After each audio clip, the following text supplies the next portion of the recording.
ইলেকশনের রেজাল্ট তো আউট হয়ে গেছে, আর আমি এখানে কোনো পলিটিক্যাল পার্টি নিয়ে কথা বলতে চাই না, বাট এতটুকু বলতে পারি যে রাইট নাও ওয়েস্ট বেঙ্গলের সব থেকে টেন্স যদি কেউ হয়ে থাকে দেন সেটা হচ্ছে ওয়েস্ট বেঙ্গলের 10th অ্যান্ড 12th স্টুডেন্টসরা। বিকজ কি 8th of May boards result and 14th of मई एचएस रिजल्ट।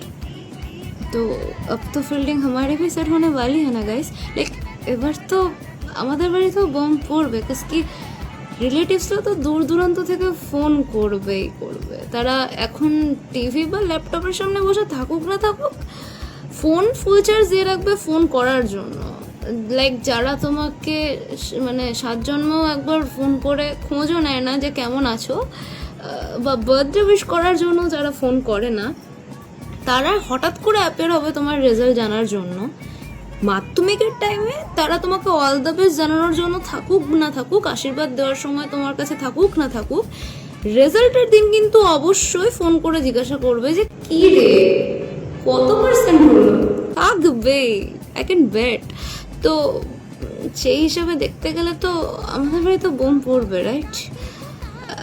এবার আমাদেরকে কে বাঁচাবে?